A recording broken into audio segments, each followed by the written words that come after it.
Hello, Diane. We're happy to have you. Diane is going to talk to us about parenting complex kids. But before we go into the discussion, please, Diane, can you introduce yourself to the audience in 1 or 2 minutes? No worries at all. I'm Dianne Dempster. I'm co-founder and parent coach at impactparents.com. We do parent training and coaching for what we call complex kids. And I know you're going to ask me a question about that in a minute, but we've been doing this work for about 15 years. We've been virtual before everybody else was virtual. And we support parents in helping their kids to become more independent, to really connect with the joy in parenting and family life. What we find is that if you've got a complex kid, and I guess I'll go ahead and say what that is kids who struggle with life, with learning, with social issues. A lot of times they'll have diagnoses like ADHD or autism, anxiety, those sorts of things. But we really help the parents to help the kids to become stronger and more independent. Thank you very much for bringing us that topic and for explaining what complex kids means. And she's coming across as the coach approach, shaping the parent's role in managing complex kids. So I've got my questions ready for Diane. The first one is, you teach parents of complex kids how to take a coach approach to parenting. So please, if you can break that down, and how do you come to be doing this work? So the backstory is that, I was one of those type A, get it down moms, right? It's just sort of, I was like working in corporate setting, and I was blessed with three quirky kids whose I knew their brains didn't quite work the same as mine did, but I didn't know exactly how to support them. And so I was struggling a lot. I was frustrated more than I wanted to be. I always say that I'm a recovering yelling mom. I spent a lot of time just being really angry and frustrated that I couldn't get them to, why can't they just, is kind of the phrase that I would say all the time. And long story short, my second career in my life is coaching. So I became a coach in my late 40s, early 50s when my kids were teens. And when I became a coach, I became more of the kind of parent that my kids needed. Right. And the interesting part of the story is that my business partner, Elaine Taylor Klaus, is a neurodivergent adult. She's an adult with ADHD, anxiety, learning differences. And she had a very similar experience that when she went through coach training, came back and started leading her family in a very different way, the family dynamic changed. And so when Elaine and I met in 2010, we were at an ADHD conference that happened to be in Atlanta, Georgia, where we both live. And we started talking about kind of what was missing in supporting, at that time, specifically the ADHD parenting community.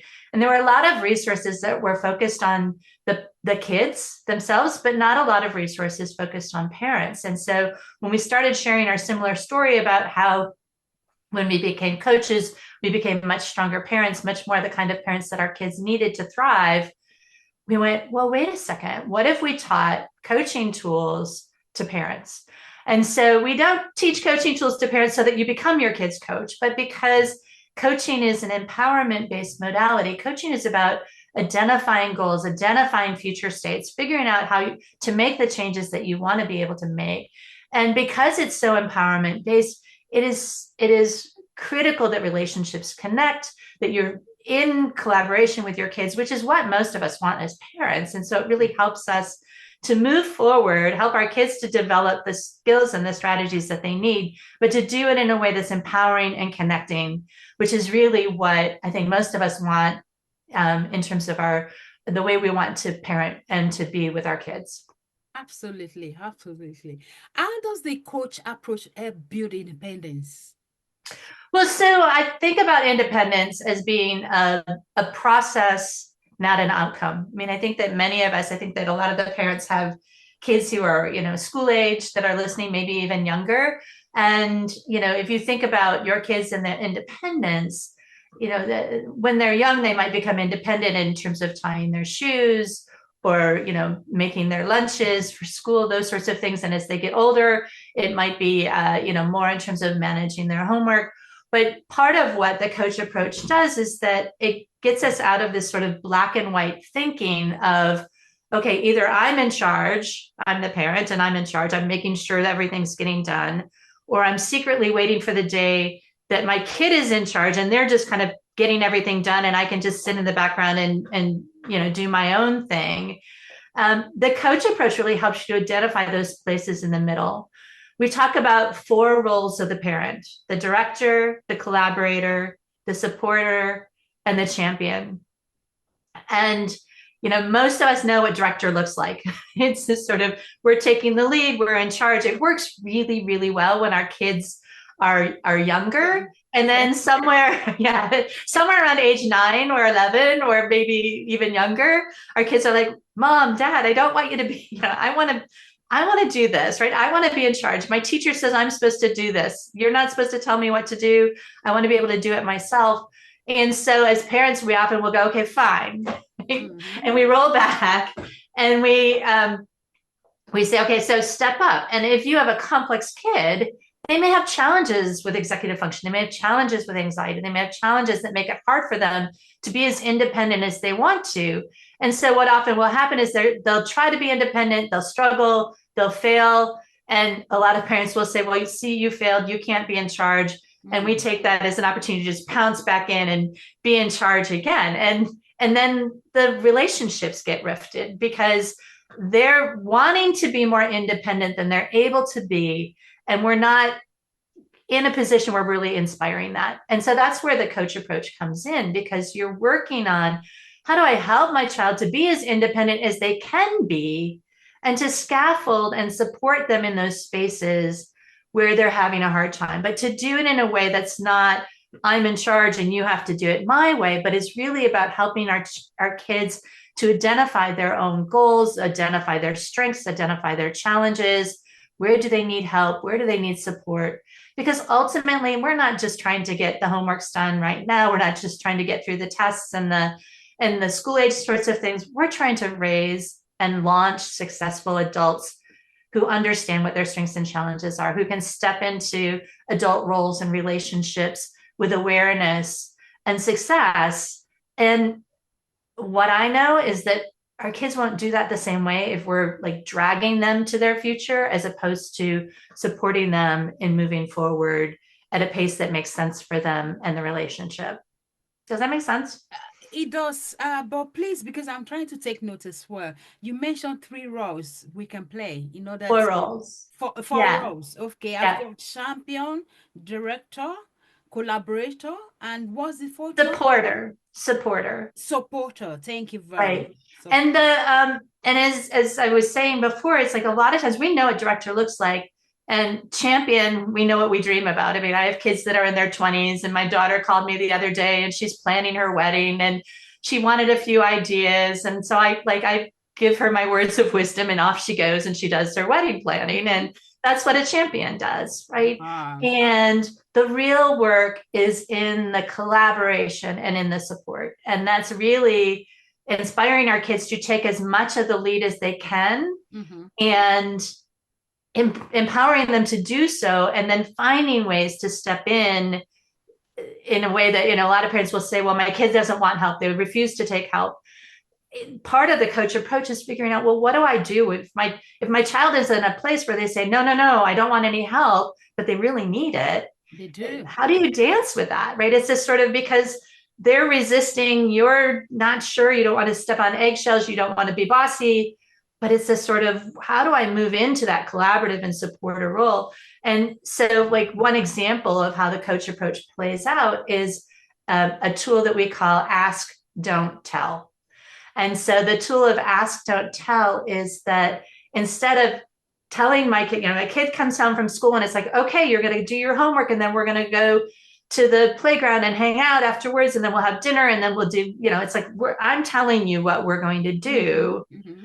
Ask would sound like, okay, there's a couple of times that you could do your homework. Do you want to do your homework before dinner or after dinner? Or what homework do you have? Or I have some ideas. Would you like to hear them? So it's this sort of, instead of pouncing into the conversation, we're adding a layer of respect. And if you think about kind of how we engage with other adults, right? It's this sort of, hey, I'm happy to help you. Just let me know. Or I have an idea. Would you like to hear it? I mean, it's that more your role as a parent becomes not just making sure that things get done, but also teaching life skills. And the life skills specifically might be, I'm teaching my child to know when they need help. I'm teaching my child how to collaborate with other adults. I'm teaching my child how to take the lead when they can and how to ask for help when they can't. I mean, these are the things that we're trying to do over the long run and not just getting this stuff done. And I say that, and it's also can be really exhausting because there's a lot of things to get done. And so Really? part of the coach approach is prioritizing and not necessarily trying to do everything and trying to do everything at once, but figuring out how do I do this in a way that is not going to exhaust me, is not going to exhaust my kid, and it's going to enable me to have a healthy relationship and partnership with my kids.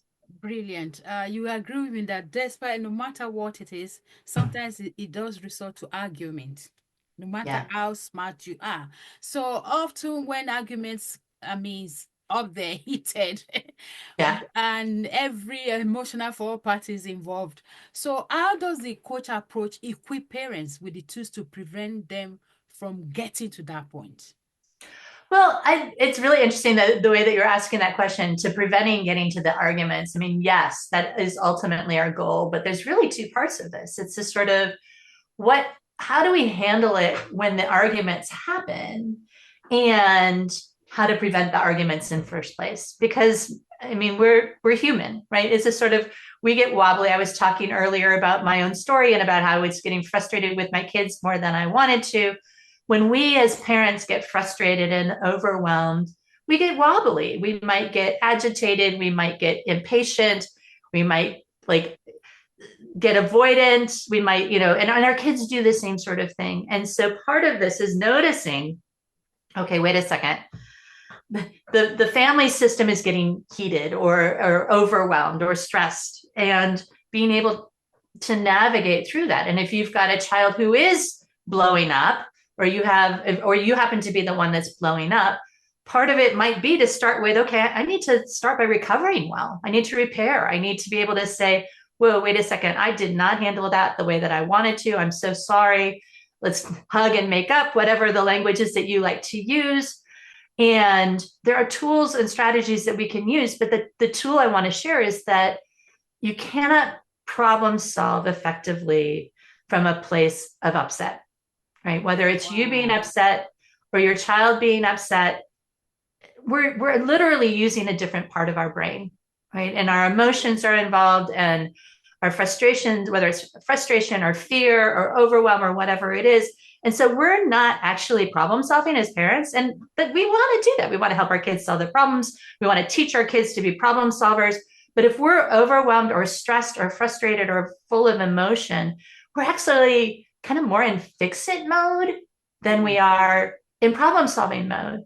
And so one of the most important things that I think that we as parents need to focus on is not making ourselves wrong, because like everybody gets overwhelmed and frustrated and upset. I mean, it's Good point. part of being human, but it's about noticing, okay, wait a second, I'm overwhelmed. Wait a second, I'm frustrated.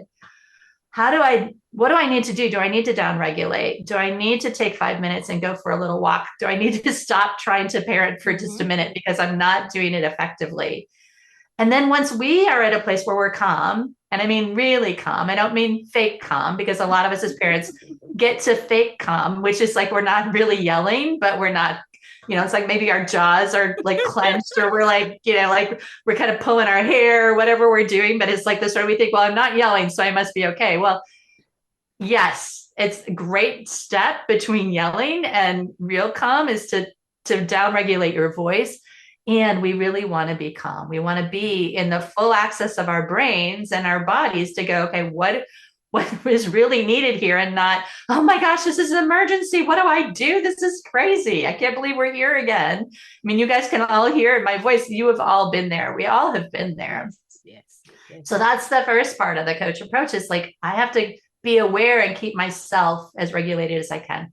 Step two is to be aware and help my child to regulate. right? Mm-hmm. It's a sort of, if your child is upset in a meltdown, if your child is checked out and overwhelmed and on their iPad or whatever else, it's like the sort of, I can't do schoolwork. I like, leave me alone, mom. I can't do this. Mm.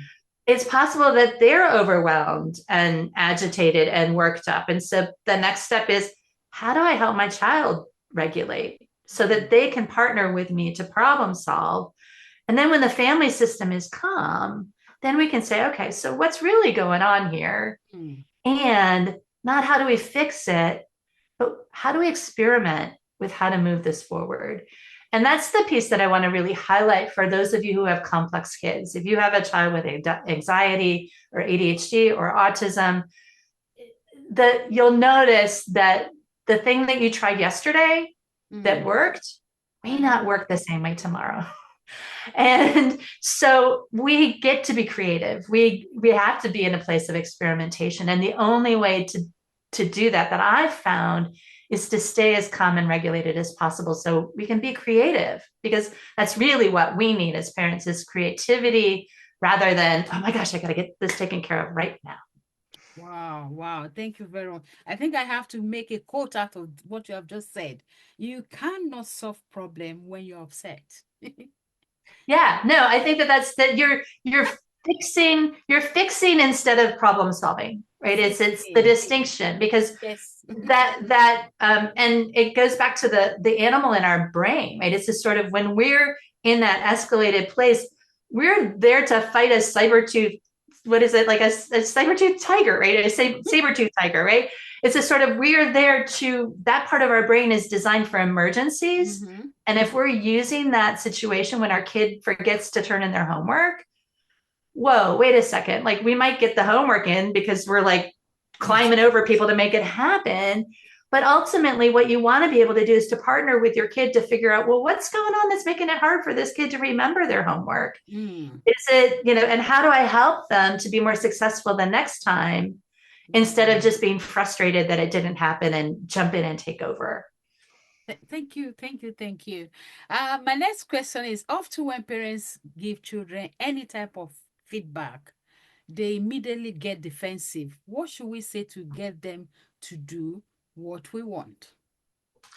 Well, to do what we want, really. That I'm just going to highlight in that piece of it as well, because so often as parents, things are our agenda Mm. and they're not our kids' agenda. And so that's the first thing to pay attention to, is that, yes, there are times that we do get to say, this is what we're doing. Mm. And as our kids get older, we want to share an agenda. They need to know what's in it for them. And the part of their brain, this is the thing, parents come to me all the time. It's like, I want my child to do it because it's the right thing to do. Mm. And the part of the brain that's developed that teaches you to do things, that's called intrinsic motivation, I think is the word that they use, Mm. isn't developed until you're like well into your 20s. Mm. And if you have a complex kid, that may be the part of their brain that develops later, right? So they may even be older before they get the whole, okay, I'm going to do this because it's the right thing to do.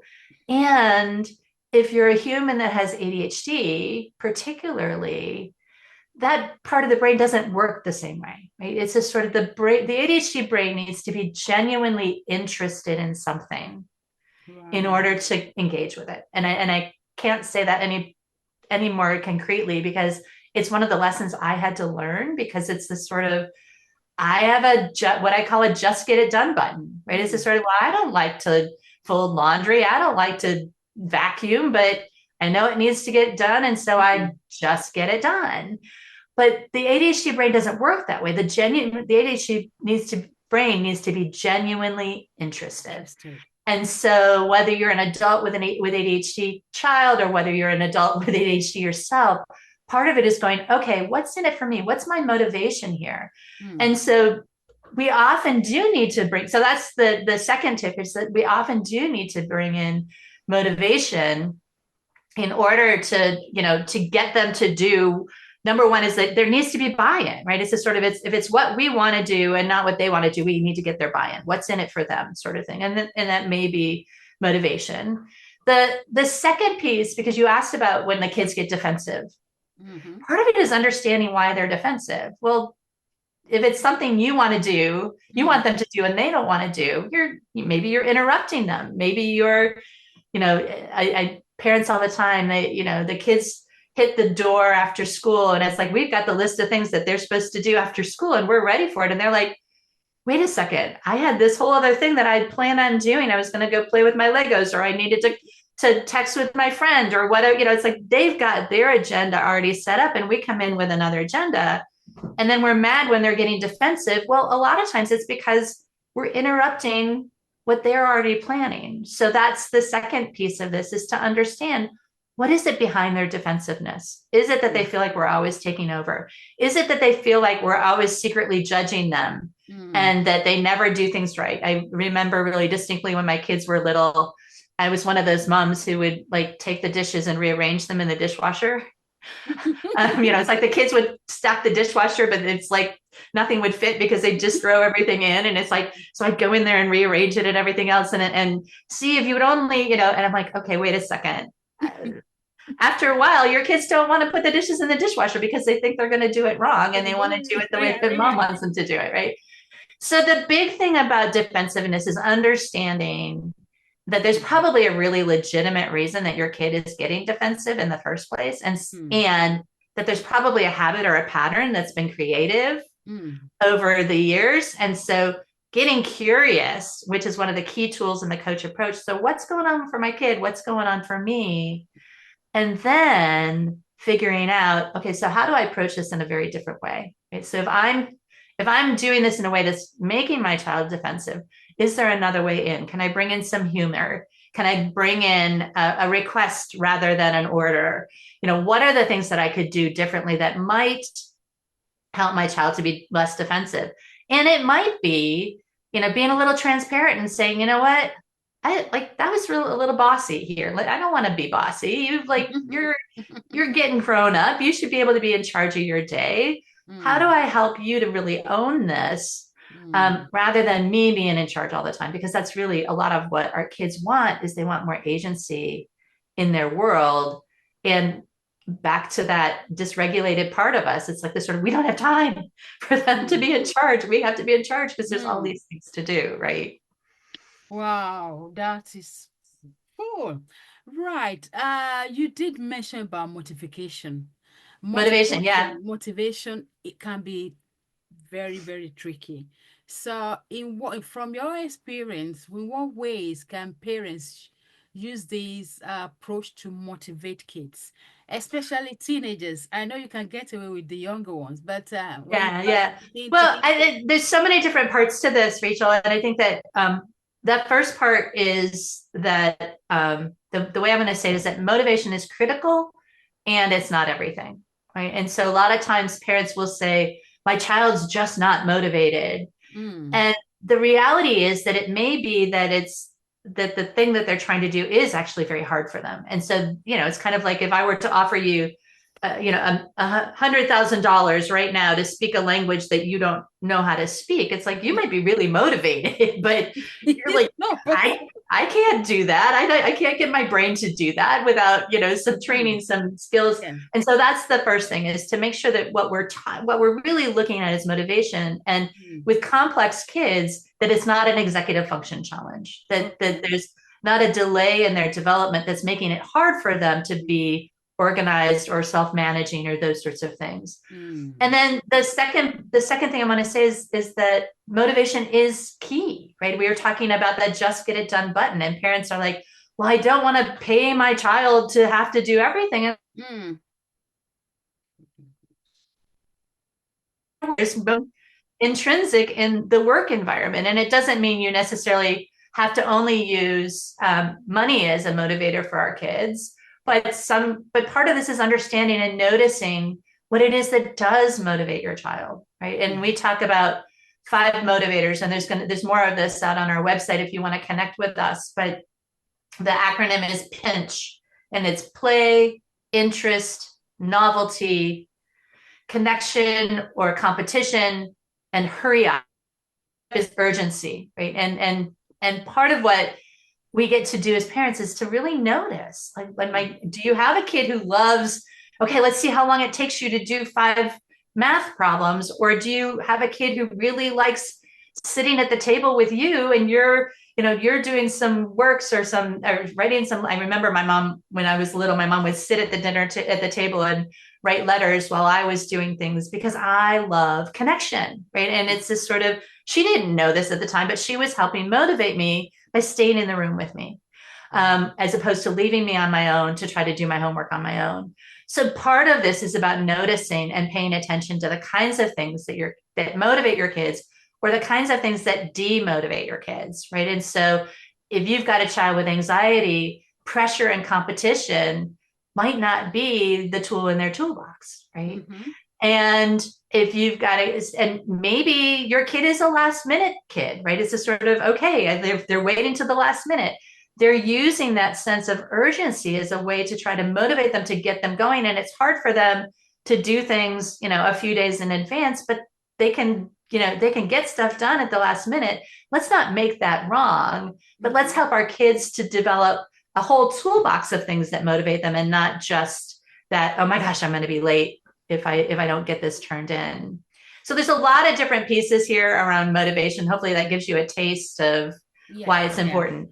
Right. Oh, thank you very much, Dan. I quite appreciate your time for all what you have shared with us. And I just I just felt, I'm not putting you on the spot, but I just felt strongly that this is just the tip on the ice of the cake. Yeah, this is just the beginning, because we Yes, as it is. parents, we need all this information to help us to move forward in our journey. So thank you very much. Please, can you quickly, as we're rounding up now, can you share with the audience the free gift you are offering them if they purchase their VIP place? Yes. So at impactparents.com, free guides and tip sheets and things that we share. And the one that I think would be most helpful for your audience today is our 12 favorite tips for helping to manage complex kids. And Mm. so in it, we'll share, I think, some of the things that I talked about today with emotion management, with motivation, but also a few other things that will really help you to develop a neurodiversity informed coach approach to supporting your kids. Wow. Thank you very much, Dan. Thank you for joining us on this episode. I'm afraid we're going to round up this, and we hope to see everyone soon. So for now, bye, bye. Thank you, Dan. Bye. See you some other time. Bye bye. Thank you, everyone. Thanks, Rachel.